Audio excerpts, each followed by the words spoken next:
Assalatu wassalamu ala asrafil anbiya'i wal mursalin wa ala alihi wa ashabihi ajma'in. Amma ba'du. Yang kami hormati Bapak Ustadz Felix Show, yang kami hormati Ketua Takmir Masjid Nur Said, yang kami hormati tamu undangan dan saudara-saudari sekalian. Pertama-tama marilah kita panjatkan puja dan puji syukur atas kehadiran Allah Subhanahu wa Ta'ala, yang mana pada kesempatan ini kita masih dapat hadir di Masjid Nur Said, Jagabaya 3 Villa Citra dalam acara Tabligh Akbar dengan pemateri Bapak Ustadz Felix Show dengan tema Antara Wahyu dan Nafsu. Selawat serta salam marilah kita sanjung agungkan kepada junjungan kita Nabi besar Muhammad Sallallahu Alaihi Wasallam, yang mana syafaat beliau lah yang kita nantikan di yaumil akhir nanti. Adapun susunan acara pada malam hari ini adalah yang pertama pembukaan, kedua sambutan, ketiga tausiah, keempat sesi tanya jawab, kelima doa, dan yang terakhir penutup. Untuk mengawali kegiatan tabligh akbar kita pada hari ini, serta untuk mengharapkan ridho dari Allah Subhanahu wa Ta'ala, marilah bersama-sama kita buka acara pada malam hari ini dengan melafazkan lafaz basmalah. Bismillahirrahmanirrahim. Baiklah, acara kedua yaitu sambutan dari Ketua Takmir Masjid Nur Said, atau hal ini yang mewakili Bapak Haji Sakibin. Kepada Bapak kami persilakan.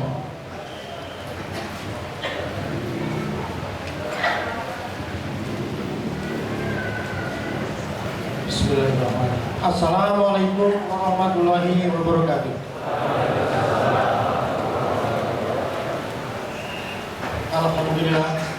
Alhamdulillahilladzi hadana ila Allah. Asyhadu an la ilaha illallah wa asyhadu anna Muhammadan abduhu wa rasuluh. Allahumma shalli ala Muhammad wa ala ali Muhammad. Pertama-tama kami panjatkan puji syukur kehadirat Allah Subhanahu wa Ta'ala, yang mana pada malam hari ini kita masih diberi kenikmatan oleh Allah Subhanahu wa Ta'ala, yang mana nikmat sehat, nikmat iman, sehingga kita dapat berkumpul bersama diberi berkat Allah Subhanahu wa Ta'ala di Masjid Nur Said, Bandar Lampung. Bapak Ibu sekalian yang saya hormati, nikmat Allah, sehingga pada kesempatan ini saya mewakili takmir Masjid Nur Said. Pada kesempatan ini, kali ini kami segenap takmir Masjid Nur Said beserta yang mewakili jamaah Masjid Nur Said mengucapkan terima kasih kepada Ustadz Felix Show yang sudah meluangkan waktunya mengisi acara pada malam hari ini di Masjid Nur Said Villa Citra untuk kedua kalinya. Harapan kami Bapak Ustadz berkenan untuk kembali mengisi acara ini kepada jamaah terutama di Bandar Lampung, baik jamaah Nur Said maupun yang lain dari segenap muslim dan muslimah di Bandar Lampung. Dan tak lupa kami ingin mengucapkan banyak terima kasih kepada segenap panitia yang terlibat pada acara ini dan yang meluangkan waktu baik moral maupun real sehingga terlaksananya tabligh akbar yang kali ini diisi oleh Bapak Ustadz Felix Show. Semoga beliau tidak bosan untuk mengisi di Masjid Nur Said. Hadirin sekalian, marilah kita simak acara tausiah dari Ustadz Felix Show yang pertimbangan antara wahyu dan nafsu dengan penuh hikmat agar kita mendapatkan ilmu yang bermanfaat dan mudah-mudahan dapat kita amalkan kehidupan kita sehari-hari, terutama pada keluarga kita, dan mudah-mudahan amal ibadah kita diterima oleh Allah Subhanahu wa Ta'ala. Kami juga ingin meminta maaf kepada segenap jamaah yang hadir pada malam hari ini atas kekurangan kesediaan sarana dan prasarana, dan juga penyambutan jika ada kekurangan berkenan di hati para jamaah apabila kekurangannya yang kurang nyaman. Saudara, dalam mengikuti acara ini kami hari ini pada mohon maaf yang sebesar-besarnya. Demikianlah sambutan sekelumit nanti akan disampaikan oleh Bapak Ustadz Lekso. Mudah-mudahan Bapak Ibu sekalian dapat menyimak apa yang disampaikan oleh beliau dan menjadi tambahan keimanan kita. Wabillahi taufiq wal hidayah. Wassalamualaikum warahmatullahi wabarakatuh.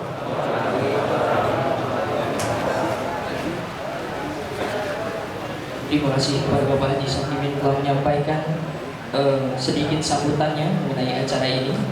Baiklah, acara selanjutnya yaitu acara yang telah kita tunggu-tunggu, yaitu acara tausiah agama dari Ustadz Felix Show dengan tema antara wahyu dan nafsu. Kepada Pak Ustadz kami persilakan.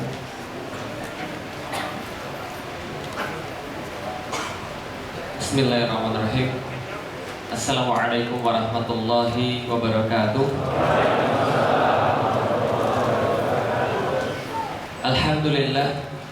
Alhamdulillahirabbil alamin.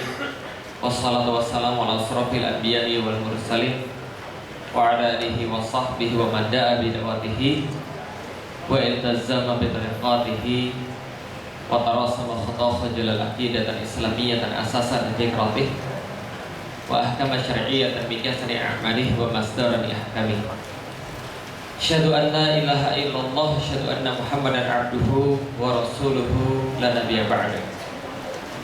Wa qala Allah ta'ala fil kitabihil karim, a'udzu billahi minasyaitonir rajim. Bismillahirrahmanirrahim. Fahkum bainahum bima anzalallah wa la tattabi ahwa'ahum amma ja'aka minal haqq. Alhamdulillah, puji dan syukur senantiasa kita panjatkan kepada Allah Subhanahu wa taala, zat satu-satunya yang layak untuk diagungkan, untuk disembah. Karena Allah Subhanahu wa taala yang telah menciptakan kita, menciptakan langit dan bumi dan beserta apapun yang ada di antara keduanya. Allah tidak pernah mau untuk disamakan dengan apapun, karena memang Allah tidak pernah berbagi dengan siapapun dalam menciptakan segala sesuatunya. Dan kita berharap mudah-mudahan kita senantiasa berada dalam ketaatan kepada Allah Subhanahu wa taala, beribadah dengan memurnikan ibadah kepadanya sampai dengan Allah menjemput kita satu saat. Dan mudah-mudahan di saat itu tidak tersisa daripada Allah kepada kita kecuali ridhonya.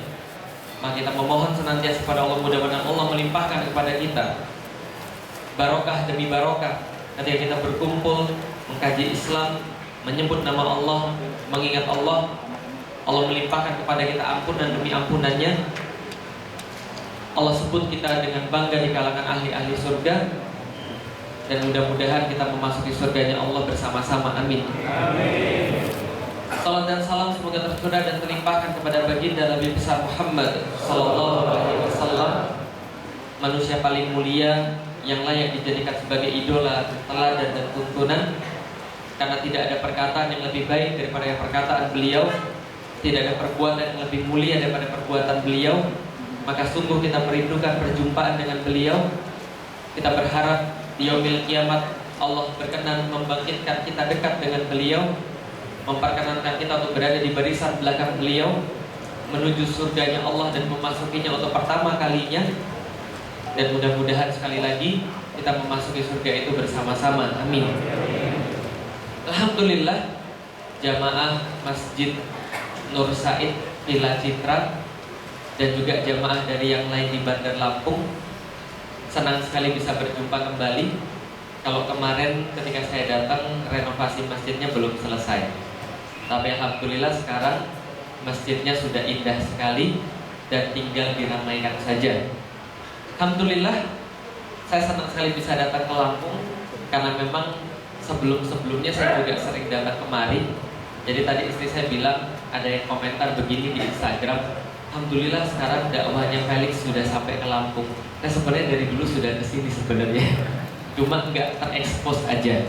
Nah, jadi kalau yang menjadi saksi Pak Haji Danang Dwi Jonarko itu temannya bapak saya di kantor, karena kantornya sama. Nah, jadi kalau Pak Haji Danang yang minta itu langsung lewat bapak saya, jadi sulit untuk ditolak.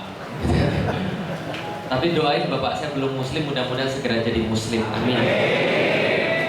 Nah, jadi terima kasih pada Pak Haji Danang, pada Ketua DKM juga yang sudah memfasilitasi untuk kita bisa sharing di tengah-tengah umat, dan mudah-mudahan Allah melimpahkan barokah dan manfaat daripada acara ini. Dan pada hari ini acaranya judulnya sederhana, antara wahyu dan nafsu. Dan wahyu dan nafsu ini dalam bahasa Indonesia. Jadi kita nggak dipusingkan ketika kita membahas tentang istilah yang kita maksud dengan wahyu dan nafsu adalah dalam bahasa Indonesia. Lah, kenapa kita membahas tentang wahyu dan nafsu? Karena ini adalah bahasa yang termasuk sangat penting pada zaman-zaman sekarang. Karena orang zaman sekarang sudah sulit membedakan yang mana wahyu, yang mana nafsu. Jadi perlu saya jelaskan sebelumnya, Bapak Ibu sekalian, di dunia ini cuma ada dua jenis saja. Dunia ini Allah cuma menciptakan dua jenis secara umum. Misal, langit, bumi, gitu ya. Langit, bumi, dan di antara keduanya, yang kita ya. Wa bainahuma, insya Allah katakan begitu. Berarti yang ditulis cuma dua, langit, bumi. Contohnya lagi, surga, neraka. Apalagi siang, malam, gitu kan ya. Kafir, iman, gitu kan ya. Cuma ada dua-dua itu saja. Dan biasanya kalau sudah dikasih dua, yang di tengah-tengah biasanya itu nggak jelas. Contoh, laki-laki, wanita. Kalau di tengah-tengahnya nggak jelas. Dan biasanya nggak jelas itu nggak enak. Lah kenapa? Contoh, kalau misalnya laki-laki yang meninggal, doanya apa? Allahumma firlahu, gitu ya. Allahumma firlahu, itu bagi laki-laki. Kalau perempuan yang meninggal, doanya Allahumma firlaha, itu kan enak. Kalau yang LGBT yang meninggal, doanya gimana? Allahumma firlahu hahu, itu ya. Nah, itu kan nggak enak. Makanya jangan jadi yang tengah-tengah. Baik, jahat, iman, kafir, surga, neraka, selalu di antara dua. Dan termasuk di antara dua itu, Bapak Ibu sekalian, adalah wahyu dan nafsu. Lah, kenapa penting membahas wahyu dan nafsu? Karena wahyu dan nafsu ini kaitannya erat sekali dengan yang namanya kebahagiaan. Pertanyaan saya sederhana, bapak-bapak, ibu-ibu mau bahagia atau enggak? Mau bahagia atau enggak? Yakin? Jawabannya agak jelas dikit. Mau bahagia atau enggak? Kalau gitu, tolong kasih tahu saya bahagia itu apa? Bahagia itu apa sih? Senang. Senang itu kalau apa? Senang itu kalau apa? Tenang. Oh, senang beda dengan tenang, Pak. Kalau senang itu apa senang? Senang itu bahagia. Bahagia itu senang. Nah, ini pasti definisinya nggak lulus SD. Gitu ya. Senang itu contoh. Kalau dapat duit senang nggak? Senang. Dapat duit 1 juta senang nggak? Dapat duit 2 juta senang nggak? Senang. Dapat duit 3 juta senang nggak? Dapat duit 5 juta senang. 100 juta?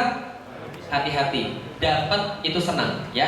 Dapat itu senang. Tapi kalau dapat terus, itu berubah dari senang jadi tegang. Gak percaya? Contoh, makan bakso 1 mangkok senang, tenang. 2 mangkok senang, 5 mangkok mulai tegang. Paham ya? Orang yang dapat terus, orang yang nahan terus, itu sudah pasti tegang. Kalau dia sudah nahan terus, tegang, dikeluarin, baru tenang. Jadi tenang tuh justru keluarin, pergi ke WC keluarin, tenang. Nah, itu adalah namanya tenang. Jadi tenang tuh justru ketika kehilangan. Tenang tuh justru ketika kita nggak ada lagi. Tenang justru ketika kita ngasih orang. Maka kalau hidupnya orang itu nggak pernah sedekah, nggak pernah perhati tetangganya, nggak pernah peduli sama orang lain, itu pasti hidupnya stres, depresi, tegang, gitu kan ya. Tapi orang bilang banyak bahagia itu senang. Apa betul bahagia itu senang? Belum tentu. Coba kita lihat. Nih. Dulu ketika saya pernah satu waktu ada yang bilang gini, enak ya jadi ustadz, bisa keliling kemana-mana, naik pesawat, pergi ke luar kota, pergi ke luar negeri. Kemarin ada di Semarang, hari ini ada di Lampung, besok ke Jakarta, lusa ke Medan, besok lagi pergi ke Banten, besok lagi pergi ke Turki, besok lagi pergi ke Eropa dan sebagainya. Enak ya jadi ustadz ya, bisa naik pesawat terus. Siapa yang merasa naik pesawat enak angkat tangan? Yang merasa naik pesawat enak nggak berani ya. Tapi yang benar-benar bilang bahwa naik pesawat enak, saya kasih tahu dan saya yakinkan pasti orang ini nggak pernah naik pesawat, betul? Orang nggak pernah naik pesawat ngomong naik pesawat enak. Orang yang sudah sering naik pesawat stres, nggak percaya. Nih saya kasih tahu. 2014 awal itu saya pernah punya diagnosis, bukan 2014, 2013 akhir saya didiagnosis punya penyakit aneh. Apa penyakitnya? Kalau pas ngisi 15 menit ngomong kayak begini, tiba-tiba sini saya keras, dua tangan kebas nggak kerasa, kaki kebas juga kram, lalu tiba-tiba mau pingsan. Setelah itu saya langsung bilang sama jamaah biasanya, saya duduk dulu sebentar, saya duduk sekitar 10-15 menit ngomong lagi, 15 menit ngomong lagi, gitu lagi. Bayangkan dengan jadwal ngisi seminggu bisa 7 kali, ya. Setiap ngisi 15 menit mau pingsan. Kerasa nggak tersiksanya Bapak Ibu sekalian? Pergi ke dokter, cek darah, asam urat aman, kolesterol nggak ada, darah tinggi aman, jantung oke, nggak ada masalah sama sekali. Pergi lagi, mungkin saraf kejepit start, pergi coba tes saraf kejepit atau nggak ada masalah. Terus menerus begitu, berbulan-bulan nggak ada sama sekali penyelesaian. Tapi ternyata 2014 bulan Maret saya diundang pergi ke Amerika, jalan dari Jakarta naik pesawat ke Amerika 28 jam. Itu belum berikut nunggu di Qatar 9 jam. Jadi total 28 jam di pesawat, nunggu 9 jam, sekitar 37 jam dari Jakarta pergi ke Amerika. Mendarat di Houston, sampai di Houston ditahan di imigrasi. Ditahan di imigrasi 24 jam. Ditahan di imigrasi 24 jam, ditanyai, diinterogasi, dideportasi. Suruh balik lagi ke Indonesia. 37 jam lagi saya balik ke Indonesia. 37 jam pergi, 24 jam ditahan di Houston, dideportasi 37 jam pulang ke Indonesia. Sial atau enggak? Enggak. Ternyata justru penyakit saya hilang total. Hilang total penyakitnya setelah dideportasi dari Amerika. Lah kenapa? Dokternya baru bilang, Ustadz, kita baru tahu ternyata Ustadz itu sakitnya apa? Depresi. Bayangin Ustadz depresi, bayangin coba. Lah kenapa depresi? Ternyata saya baru ngerti. Oh, ternyata setiap kali saya pergi itu saya ninggalin keluarga, ada bagian daripada diri saya yang mikirin keluarga. Gak ridho ninggalin istri, gak ridho ninggalin anak. Bukan gak ridho, berat ninggalin istri, berat ninggalin anak. Pas sampai airport itu kepala saya selalu pusing. Gara-gara banyakan ngeliat airport, depresi Bapak sekalian.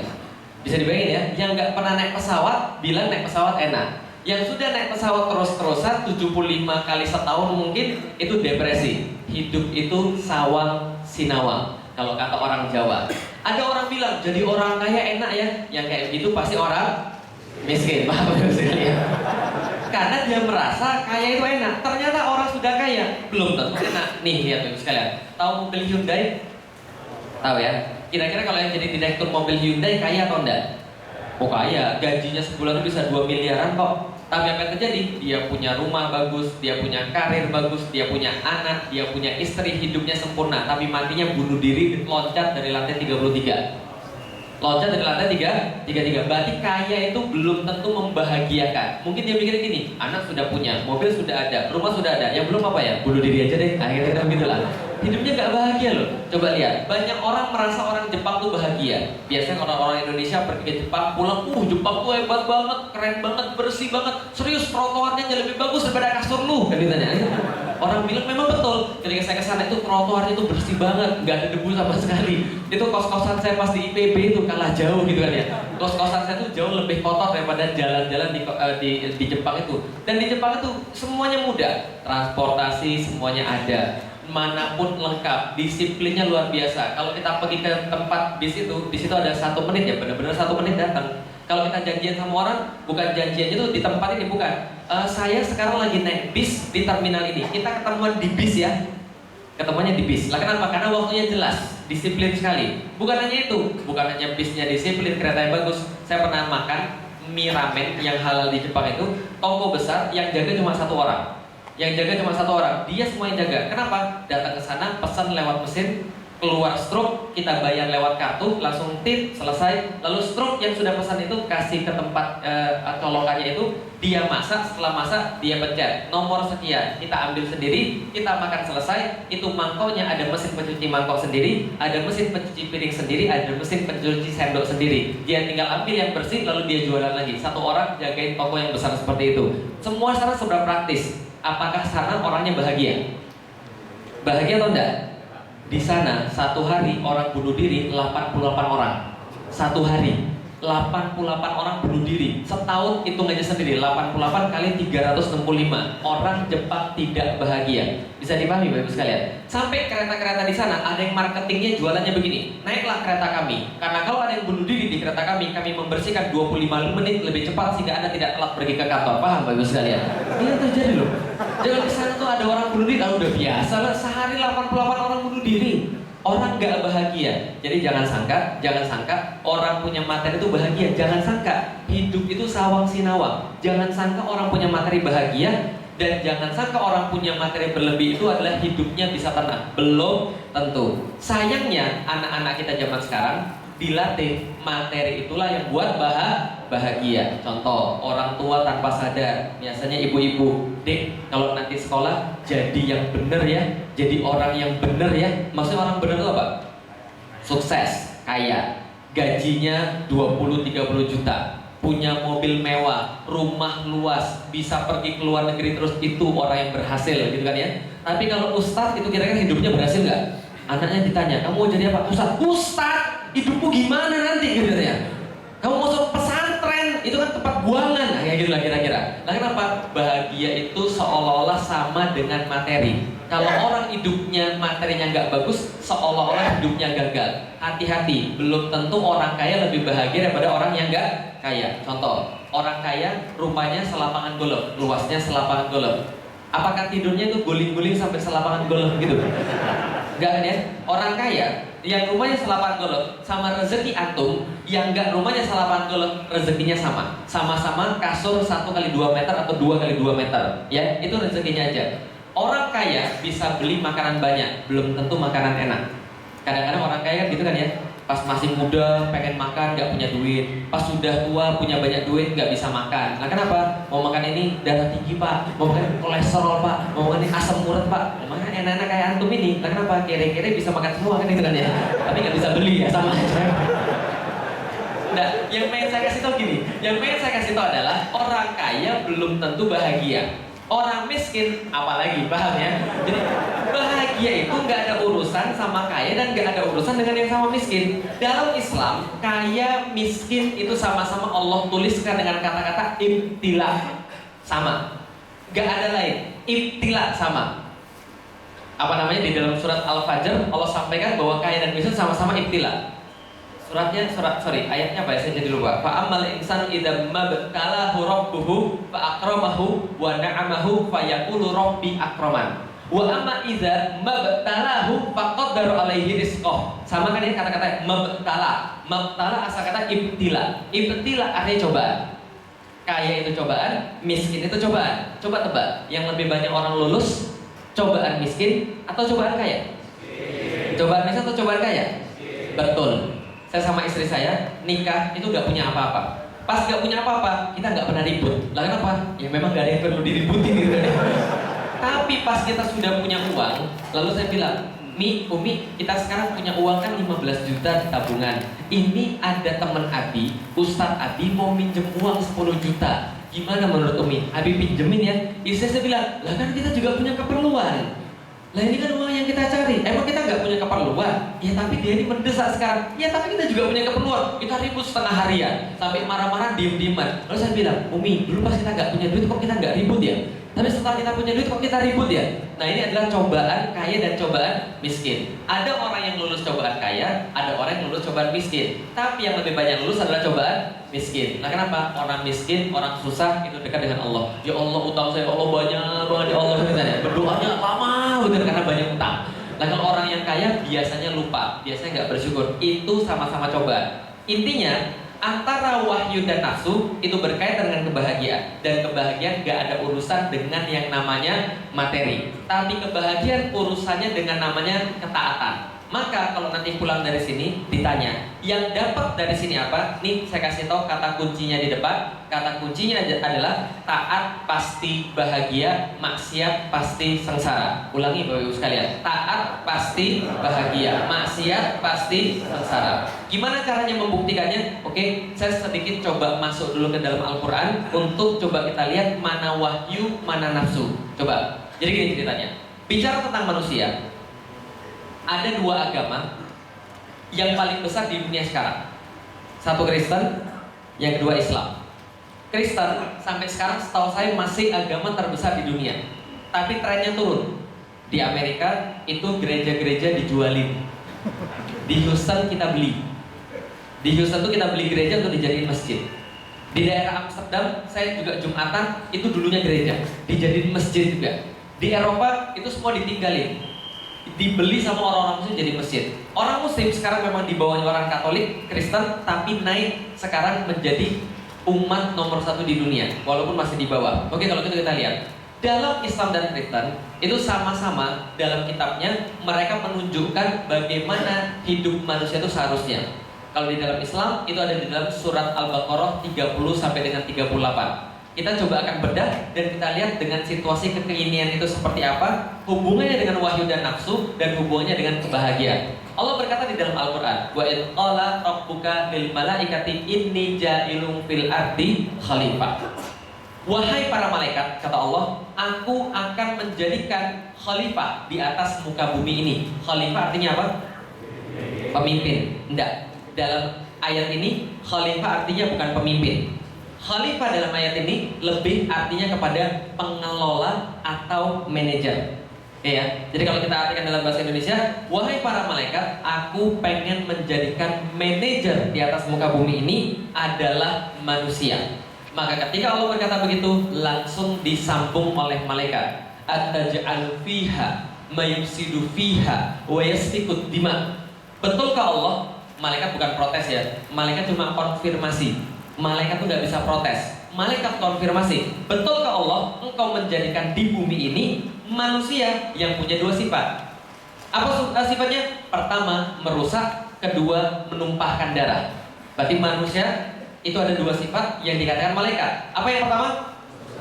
Yang kedua, menumpahkan darah. Atajal fiha ma yufsidu fiha, yang merusak di dalamnya. Wa yasfikut dima, dan mereka menumpahkan darah di dalamnya. Wa nahnu nusabbihu bihamdik wa nuqaddisu lak. Sementara kami ini senantiasa memujimu, bertasbih kepadamu, dan juga menyucikan engkau. Lah bagaimana? Lalu Allah berkata dengan hal yang sangat singkat, inni a'lamu ma la ta'lamun. Sederhana, dalam. Kalau bahasa orang Jawa, jero, dalam. Aku tahu, kamu tidak tahu. Apa yang dibuktikan Allah dengan aku tahu dan kamu tidak tahu? Di ayat berikutnya. Wa 'allama Adama asma'al kullaha. Kemudian Allah mengajarkan kepada Adam nama benda-benda semuanya. Summa araduhum 'alal malaika. Jadi cerita gini, Adam ini namanya ini namanya ini di surga semuanya. Lalu setelah diajar kepada Adam, seluruh barang-barang dipalingkan kepada para malaikat. Lalu Allah berkata, ambiuni bi asma'i haula'i in kuntum shadiqin. Wahai malaikat, Adam sudah diajarin. Sekarang ini tolong nama benda-benda semuanya disebutin. Kalau kamu benar, harusnya kamu bisa. Apa kata malaikat? Subhanak. Maha suci Engkau ya Allah. Maha suci Engkau ya Allah. La ilma lana illa ma 'allamtana. Kami tidak punya sama sekali ilmu kecuali apa yang Kau ajarkan kepada kami. Engkau beri itu ilmu kepada kami. Innaka antal alimun hakim. Engkau yang paling tahu, Engkau yang paling bisa menghakimi, Engkau paling bisa memutuskan. Maka setelah malaikat tidak mampu, maka Adam yang disuruh oleh Allah. Oke, malaikat tidak mampu. Adam sebutkan nama benda-benda. Falamma amba'ahum bi asma'ihim. Kemudian Adam menyebutkan nama benda-benda semuanya di dalam surga itu di depan malaikat dan di depan Allah. Kemudian Allah katakan pelajaran bagi kita. Alam akul lakum. Benar kan? Sudah aku katakan kepada kalian semuanya manusia dan malaikat. Inni a'lamu ghaibas samawati wal ard. Aku tahu segala macam yang terjadi di atas samawati wal ard, langit dan bumi. Wa a'lamu ma tubduna wa ma kuntum taktumun. Dan aku tahu malaikat apa yang engkau lakukan, apa yang engkau katakan, dan apa yang engkau sembunyikan. Coba kita analisis. Yang dikatakan malaikat apa? Manusia punya dua sifat. Satu, merusak. Yang kedua, menumpahkan darah. Ada yang disembunyikan malaikat, kata Allah. Ada yang dinyatakan, ada yang disembunyikan. Yang disembunyikan malaikat apa kira-kira? Yang gak dikatakan malaikat. Yang enggak dikatakan malaikat adalah yang Allah buktikan bahwa malaikat juga tahu bahwa manusia itu punya sesuatu yang lebih daripada malaikat. Apa yang manusia punya lebih daripada malaikat? Akal, yang bisa belajar menyebutkan nama benda-benda di dalam surga, kemudian bisa mengulanginya, sedangkan malaikat nggak bisa, karena malaikat nggak punya akal. Maka setelah Allah buktikan, ini loh, manusia tuh memang punya kemampuan merusak dan punya kemampuan menumpahkan darah kalau nggak pakai akal. Tapi kalau dia punya akal, dia bisa lebih mulia daripada kamu. Itu maksudnya Allah. Kemudian Allah suruh kepada seluruh malaikat, oke, seluruh malaikat semuanya sujud kepada Adam. Fasajadu, maka mereka semuanya bersujud illa iblis. Maka semua bersujud kecuali iblis. Semua malaikat bersujud kecuali iblis. Pertanyaannya, iblis malaikat atau bukan? Iblis malaikat atau bukan? Oke, yang bilang iblis malaikat angkat tangan. Yang bilang iblis malaikat, tadi banyak yang ngomong iblis malaikat angkat tangan. Yang bilang iblis bukan malaikat angkat tangan. Yang absen, nah itu orang Indonesia gitu. Orang Indonesia nggak jelas gitu kan ya. Kan antara wahyu dan nafsu ya. Kalau wahyu itu baik, nafsu itu jelek. Nah orang Indonesia tuh wahyu enggak, nafsu enggak. Nah, oke, malaikat iblis itu malaikat atau bukan? Malaikat atau bukan? Loh, tapi di dalam surat tadi fasajadu, maka semua malaikat bersujud illa iblis. Berarti malaikat iblis atau bukan? Iblis malaikat atau bukan? Bukan. Kenapa bukan? Karena dalam surat yang lain Allah terangkan bahwa iblis itu dibuatnya dari api. Berarti dia golongan jin, Allah katakan di dalam Al-Quran. Ya, berarti iblis bukan malaikat. Jadi kalau kita mengatakan sesuatu, itu harus ada dalil. Kalau ada dalil, itu wahyu. Kalau nggak ada dalil, itu nafsu. Nah, jadi hati-hati ya. Kalau sesuatu itu kalau ada dalil itu wahyu, kalau nggak ada dalil itu adalah nafsu. Maka semua malaikat bersujud kecuali iblis. Aba wastakbar. Pelajaran lagi. Ada dosa yang pertama kali disebutkan di dalam Al-Quran, yang kalau itu sudah ada pada manusia, agak sulit dia dapat hidayah. Yang pertama adalah aba. Aba itu apa? Abai, males. Bahasa Inggrisnya ignore, nggak peduli. Yang kedua, wastakbar, sombong. Ini yang kedua. Sombong ini kata Rasulullah ketika ditanya, apakah sombong ketika aku pakai terompah yang bagus dan baju yang bagus? Kata para sahabat, maka Rasul bilang tidak. Walakin al-kibr, akan tapi yang dimaksud dengan kibru adalah batrul haq wal ghamtun nas. Adalah ketika Anda mendapatkan kebenaran, Anda menolaknya. Mendapatkan Al-Quran, mendapatkan As-Sunnah, lalu Anda menolaknya. Yang kedua, ghamtun nas, meremehkan manusia yang bawa kebenaran itu. Allah, anak kecil ngomong apa sih? Kemarin masih ingusan juga. Itu orang yang meremehkan kebenaran dan menolak orangnya. Ini adalah sombong. Jadi sombong adalah yang kayak begitu. Nah makanya ada yang pernah nanya sama saya, Ustaz, kok nggak pernah datengin itu tuh yang gubernur petahana di Jakarta, lalu didakwai supaya masuk Islam. Kalau yang sudah aba wastakbar ini agak repot Pak. Tapi kalau yang belum wastakbar masih ada diajak ngomong. Tapi kalau sudah sombong itu sulit sekali. Coba kita lihat. Rasul punya paman ada 4. Paman Rasul ada 2 masuk Islam, 2 nggak masuk Islam. Yang masuk Islam siapa? Hamzah bin Abdul Muthalib sama Abbasnya nggak masuk Islam. Abu Lahab sama Abu Thalib. Itu 2 pamannya Rasul juga. Abu Lahab itu sombongnya luar biasa. Abu Thalib itu juga takut untuk dicela. Dalam satu riwayat Abu Thalib mengatakan, seandainya karena aku bukan takut dicela oleh orang-orang masyarakat ini, niscaya aku akan menemukan aku berada di dalam agamanya Muhammad. Jadi hati-hati Pak, takut dicela orang itu hati-hati, bisa menghalangi hidayah. Gitu kan ya? Maka ketika itu kita bisa melihat aba wastakbar yang menyebabkan syaitan itu jadi kemudian dilaknat oleh Allah. Wa kana minal kafirin, maka syaitan termasuk orang-orang yang termasuk golongan yang kafir, aba wastakbar. Dan hati-hati, ini yang sekarang coba untuk dimasukkan kepada orang-orang muslim. Aba wastakbar. Coba kita lihat. Mohon maaf, saya kadang-kadang ketika mendapatkan satu wacana itu biasa saya pikirin baik-baik Bapak Ibu sekalian. Saya pikirin baik-baik, saya nilai kira-kira seperti apa. Contoh, yang sekarang banyak beredar adalah namanya isu Islam Nusantara. Ketika muncul Islam Nusantara itu, saya pertama kali menolak juga. Lalu kenapa? Karena ini bahaya luar biasa. Karena ide seperti ini ketika disampaikan ke depan publik, itu pasti awalnya begini. Alhamdulillah kita tinggal di Indonesia. Indonesia tuh aman, Indonesia tuh keren, gak pernah ribut. Gak seperti di Timur Tengah. Gitu kan ya? Maka Islam Indonesia lebih bagus daripada Islam Timur Tengah. Itu sudah masuk kibar atau tidak? Sudah masuk kibar atau tidak? Syaitan zaman dulu perkataannya sangat terkenal. quotes syaiton ya. Jadi kalau zaman sekarang ya. Jadi kutipan syaitan yang sangat terkenal adalah ana khairu minhu. Aku lebih baik daripada dia. Syaiton itu separah-parahnya nggak ngajak-ngajak orang untuk jadi jelek loh. Tapi zaman sekarang itu orang lebih parah daripada syaiton. Lah kenapa? Sudah sombong ngajak-ngajak. Jadi bukan lagi ana khairu minhu, tapi nahnu khairu minhum. Jadi bukan lagi aku lebih baik daripada dia, tapi kami lebih baik daripada mereka. Gitu kan ya? Kami Islam Indonesia lebih baik daripada Islam Timur Tengah. Perkataan-perkataan kayak begini bahaya luar biasa. Lalu kenapa? Mereka ada perang, kita enggak. Hati-hati loh. Jangan kira mereka di sana di Suriah itu perang, lantas kita lebih bagus daripada mereka karena mereka perang kita damai. Bisa jadi Allah memberikan mereka perang, memberikan mereka itu supaya untuk memurnikan akidah mereka, mengikhlaskan perjuangan mereka, sementara kita di sini damai dan kena fitnah. Bisa dipahami Bapak Ibu sekalian. Ini yang terjadi. Hati-hati dengan aba wastakbar. Itu yang membuat syaitan tergelincir. Padahal ibadahnya banyak.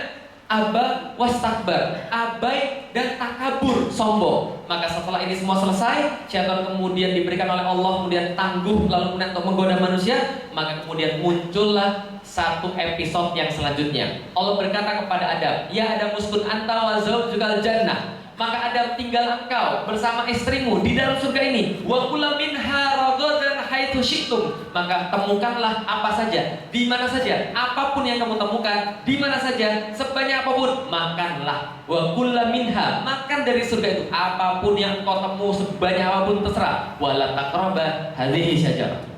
Tapi jangan deketin pohon yang ini. Apa nama pohonnya? Salah. Apa nama pohonnya? Apa nama pohonnya? Salah. Apa nama pohonnya?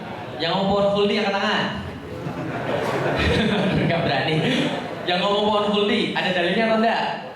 Kalau enggak ada berarti wahyu atau nafsu? Nafsu. Oke, ada Ustaz dalilnya. Khuldi itu dikatakan di dalam Al-Quran. Emang Ustaz gak pernah baca? Saya baca. Tapi ingat baik-baik Bapak Ibu sekalian, di dalam Al-Quran kata-kata khuldi itu bukan berasal dari Allah, tapi kata-kata yang berasal daripada syaitan. Syaitan menipu manusia lalu mengatakan ini pohon namanya pohon keabadian, khuldi. Buahnya namanya buah keabadian. Kalau kamu makan, kamu bakal hidup selama-lamanya. Itu tipuan syaitan. Beda dengan agama Katolik. Agak melenceng sedikit boleh? Tahan sampai di situ ya. Saya agak melenceng sedikit ya, cerita sedikit. Nggak apa-apa ya. Mau sampai subuh juga nggak apa-apa Pak ya. Ketika ada orang datang pada saya lalu mau masuk Islam, biasanya saya bilang gini, kamu baca Al-Quran belum? Kamu sudah pernah baca Alkitab belum? Belum, baca dulu. Kalau sudah, bagus. Sekarang baca Al-Quran. Coba lihat bedanya kayak apa. Kalau kamu sudah baca Alkitab dan sudah baca Al-Quran, lalu kamu nggak bisa menemukan ada perbedaan di dalam Alkitab dan Al-Quran, berarti ada sesuatu yang salah pada kepalamu. Nah, kenapa? Karena beda sangat jelas sekali. Contoh, nih dalam kisah yang sama, Adam dan Hawa di dalam surga. Saya cerita sedikit di dalam Alkitab begini ceritanya. Dalam surat Kejadian itu diceritakan bagaimana kisah Adam dan Hawa. Tuhan menceritakan begini. Tuhan menciptakan langit dan bumi, lalu menaruh Adam dan Hawa di dalam surga. Lalu Tuhan bilang pada Adam dan Hawa, semua di dalam surga ini boleh engkau makan buahnya, kecuali dua pohon. Satu, namanya pohon pengetahuan. Dua, namanya pohon kehidupan, kata Tuhan. Satu namanya apa? Yang kedua, lalu Tuhan bilang, karena kalau engkau makan buah dari pohon pengetahuan dan pohon kehidupan ini, engkau bakal mati. Ya, jadi ada dua pohon yang terlarang. Satu apa? Yang kedua, kalau dimakan kamu bakal mati. Maka syaitan datang menggoda di dalam surat Kejadian itu. Syaitan datang menggoda, lalu syaitan menyerupakan diri dalam bentuk ular. Lalu kemudian syaitan bilang, kamu kok nggak makan buah yang dua itu? Nggak boleh, nanti aku bakal mati. Syaitan bilang di dalam surat Kejadian itu, enggak, kamu nggak bakal mati. Tuhanmu bohong. Tuhanmu bohong. Kamu nggak bakal mati. Yang terjadi sebenarnya adalah Tuhan takut dia tersaingi gara-gara kamu makan buah pengetahuan, nanti kamu punya pengetahuan kayak Tuhan. Kalau kamu makan buah kehidupan, kamu abadi kayak Tuhan. Tuhan takut tersaingi, maka dia nggak mau kamu makan. Maka Adam tidak tertipu. Menurut Alkitab ya, Hawa tertipu. Lalu dia makan buah itu, dia makan buah pengetahuan yang dia ambil. Buah pengetahuan dalam terminologi orang Kristen itu buah apel. Makanya kalau lihat iPhone itu gambar belakangnya itu apa? Apel kroa. Tahu maksudnya apa? Itu artinya adalah buah pertama pengetahuan yang dimakan oleh Hawa sehingga menyebabkan dia dapat pengetahuan. Steve Jobs itu yang pendiri perusahaan Apple itu, dia itu orang yang ateis. Maka dia ingin mengolok-olok gereja dengan mengatakan, kalau dulu nenek moyang saya nggak makan buah terlarang itu, kita nggak punya pengetahuan, Anda nggak bisa pakai handphone. Paham maksudnya? Mengolok-olok gereja. Jadi itu simbol pengolok-olokan sebenarnya. Nah maka setelah Hawa makan itu dikasih kepada Adam, ternyata mereka nggak mati. Mereka malah tahu, jadi punya pengetahuan. Sekarang kita telanjang ya. Langsung mereka lari bersembunyi di balik semak-semak. Lalu Tuhannya datang ngamuk. Kamu makan buah yang tadi ya? Ketika dibilang begitu, Adam bilang, bukan saya yang makan, perempuan yang kasih saya. Ini ngaku atau ngeles? Ya, jadi hati-hati ya. Yang kalau suka ngeles itu berarti bukan muslim itu biasanya. Kalau orang yang muslim itu biasanya nggak ngeles. Nanti saya cerita apa dalilnya muslim itu nggak boleh ngeles. Tapi kalau dalam Katolik dan Kristen, dalam kitabnya memang sudah ngeles. Kamu yang makan ya? Bukan saya, perempuan yang kasih kepada saya. Perempuan ditanya, kamu yang makan ya? Bukan saya, ular yang kasih saya. Ujung-ujungnya karena nggak ada yang mau ngaku, Tuhan yang ngamuk, tiga-tiganya kena hukum. Ular kena hukum dengan cara apa? Dalam surat Kejadian diceritakan bahwa ular dihukum dengan cara dia harus menjala dengan perutnya selama hidupnya. Dan dia menggigit tumit wanita, wanita meremukkan kepalanya dengan tumitnya. Lalu kemudian mereka berantem terus, itu hukuman bagi ular. Yang kedua, hukuman bagi wanita. Apa hukuman bagi wanita? Hamil dan melahirkan. Itu hukuman bagi wanita. Tuhan berkata, aku akan menambah kesakitanmu selagi engkau hamil dan melahirkan, tapi engkau tetap birahi pada suamimu. Itu kata Tuhan di dalam surat Kejadian tadi. Jadi hamil dan melahirkan itu adalah hukuman. Bayangkan, di dalam Islam, Masya Allah, hamil itu luar biasa. Makanya saya jadi tahu, lah kenapa? Memang betul, disunat itu lebih sakit daripada melahirkan. Gak percaya? Ini benar, memang saya pernah ngerasa. Walaupun saya gak pernah ngerasa, tapi saya punya buktinya. Apa buktinya? Orang disunat itu kapok sekali aja Pak. Tapi kalau melahirkan gak kapok-kapok. Itu duluan aja. Di dalam agama Kristen, hamil melahirkan itu jadi sebuah hukuman. Tapi di dalam Islam, Masya Allah, ibu-ibu itu ya, kalau pas dia lagi hamil, lagi muat, malaikat beristighfar, Masya Allah. Ketika bayinya lahir, yang dilahirkan fitrah, yang melahirkan ikut fitrah. Tambah pengen hamil lagi kan ya? Nah, kita tadi pas melahirkan dulu, yang dilahirin fitrah, yang melahirkan ikut fitrah, karena dosa-dosa terhapus oleh Allah. Lalu kemudian ketika yang dilahirkan meninggal, yang meninggal itu kalau bapak ibunya ikhlas, ridho karena Allah semata, maka orang itu, anak itu akan nunggu nanti di pintu surga dan orang tuanya kaget. Nah, kenapa? Loh, ini ada orang 30 tahunan, 25 tahunan manggil-manggil saya, ini siapa? Nih, ternyata itu orang anak itu yang sudah jadi gede. Nah, kenapa? Karena di surga nggak ada anak kecil. Gak ada anak kecil, gak ada nenek-nenek, gak ada kakek-kakek kan gitu ya. Karena sudah kembali muda semua. Yang kecil sudah langsung jadi dewasa gitu kan ya. Itu kalau anak meninggal. Kalau ibunya meninggal, ibunya pahalanya mati syahid. Kalau dua-duanya meninggal, bapaknya nikah lagi. Gak susah di dalam Islam, paham ya sekalian. Jadi enak semua. Mau anaknya meninggal enak, mau ibunya meninggal enak, dua-duanya meninggal enak juga gitu. Jadi maksud saya gini, di dalam Islam tuh Masya Allah. Tapi kalau di dalam mereka itu hukumannya. Hukuman bagi laki-laki suruh kerja sampai mati. Itu adalah hukuman buat laki-laki. Beda, setelah mereka makan itu, maka itulah hukuman bagi mereka. Pertanyaan saya coba kita lihat. Di dalam agama Katolik tadi, nama pohonnya disebutin nggak? Apa nama pohonnya? Pengetahuan dan pohon kehidupan. Di dalam Islam disebutin nggak nama pohonnya apa? Enggak. Makanya nama pohonnya bukan pohon kuldi, tapi nama pohonnya adalah pohon ini. Iya. Pohon ini, pohon itu nggak boleh. Pohon ini, lah kenapa dalam bahasa Arabnya wala taqrabu hadhihi syajarah. Jadi hadhihi itu artinya ini atau pohon hadhihi. Nah, kira-kira gitu ya. Nah, jangan dekati pohon ini fatakuna minadz zalimin. Kalau kamu dekati, kamu adalah zalim. Allah nggak pernah bilang, ini namanya pohon ini namanya khasiatnya ini. Enggak. Cuma dikasih tahu jangan dekati pohon ini. Kalau kamu dekati, kamu bermaksiat kepadaku. Bukan pohon yang penting, tapi maksiat kepada Allah yang penting. Bisa dipahami Bapak sekalian? Gak seperti agama Katolik. Ini pohon pengetahuan, ini pohon kehidupan. Jangan dekat-dekat. Sama kayak begini, ada lubang di sini lalu tertulis jangan diintip. Penasaran nggak? Penasaran nggak? Dalam Islam enggak. Al-Quran itu kalau nggak penting nggak diceritain. Kalau diceritain berarti pasti penting banget. Gitu kan ya? Dan pasti sangat efektif. Itu Al-Quran. Jadi kalau orang udah baca Al-Quran masih nggak mau beriman, keterlaluan betul.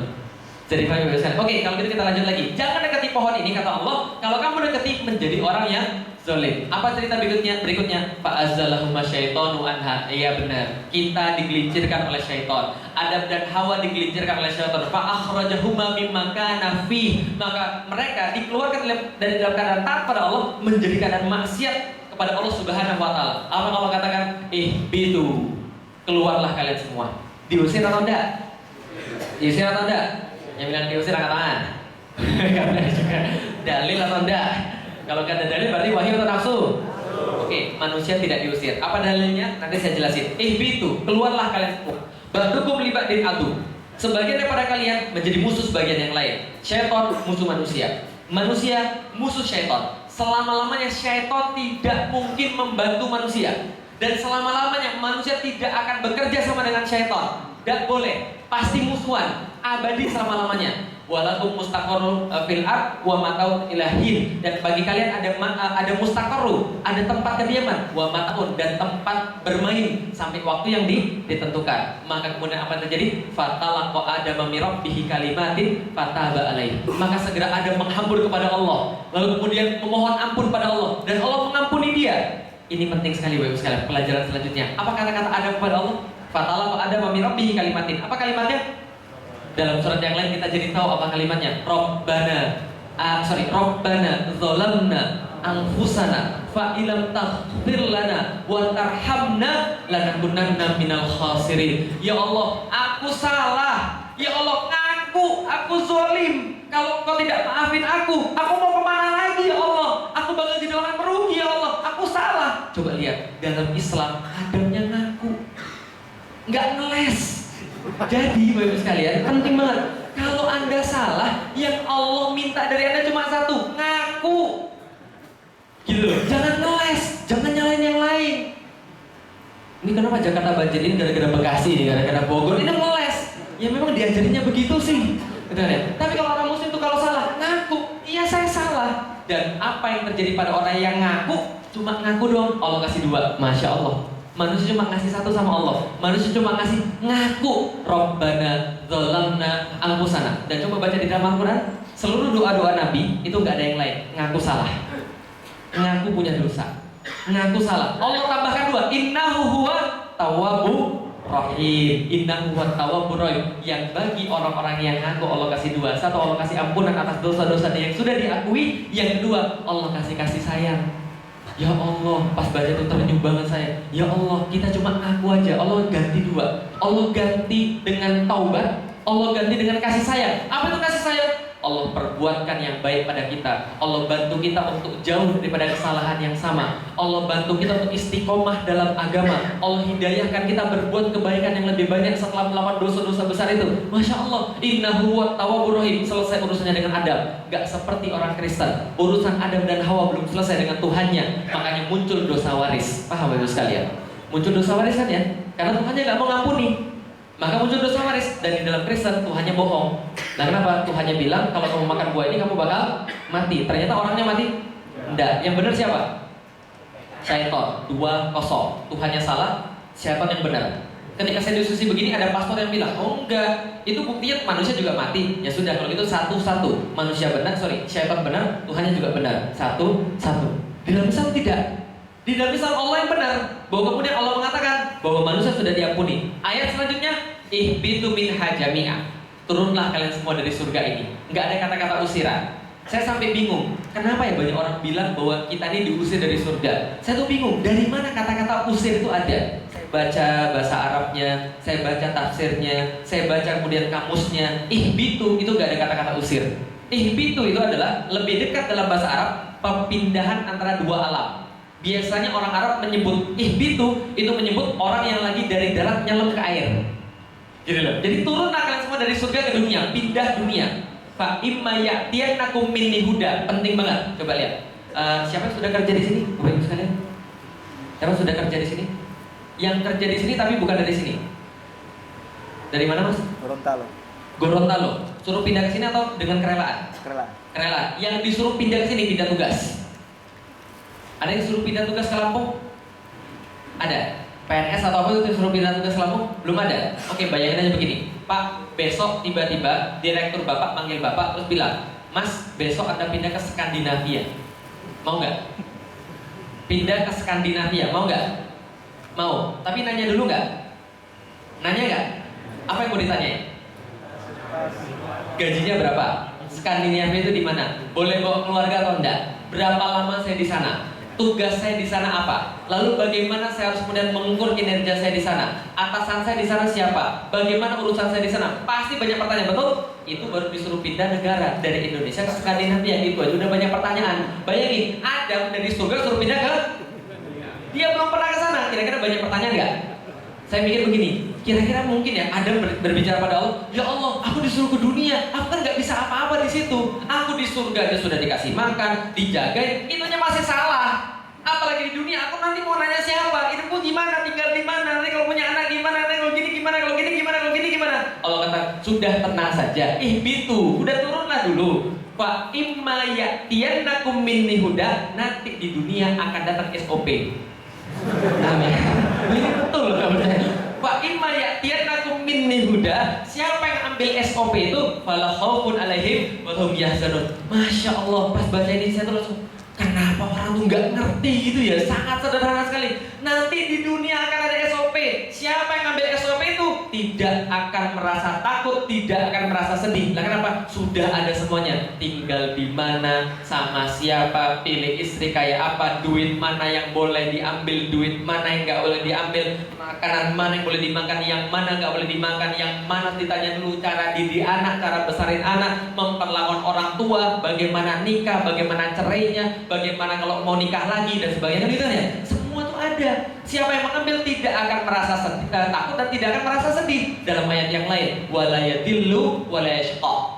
Tidak akan mereka merasa yadillu, tersesat, tidak akan yashqa, merasa sulit. Artinya apa? Ibnu Katsir mengatakan tidak akan merasa sedih, tidak akan merasa tersesat di dunia, tidak akan merasa sengsara di akhirat. Itu adalah solusinya. Pertanyaannya, Bapak Ibu sekalian, sekarang kita pakai hukum Allah, pakai Al-Quran atau pakai yang lain? Coba lihat ya, di dalam surat At-Taha Allah katakan dengan lafaz yang hampir sama. Faman taba'a hudaya fala yadillu wa la yashqa. Bagi mereka yang mereka ambil Al-Quran ini, maka mereka tidak akan tersesat, mereka tidak akan merasa sengsara. Tapi sebaliknya, kalau mereka nggak mau, Allah katakan, waman arada an-dzikri fa innalahu ma'isyatan dongka. Bagi mereka yang tidak mau mengambil Al-Quran, Allah jamin mereka akan dapat ma'isyatan dongka. Apa itu ma'isyatan dongka? Penghidupan dunia yang sempit. Menurut Ibnu Katsir ada dua ma'isyatan dongka. Mau pilih mana? Coba perhatiin baik-baik. Mau pilih mana? Ma'isyatan dongka ada dua. Satu, dapat rezeki tapi nggak bisa dinikmati.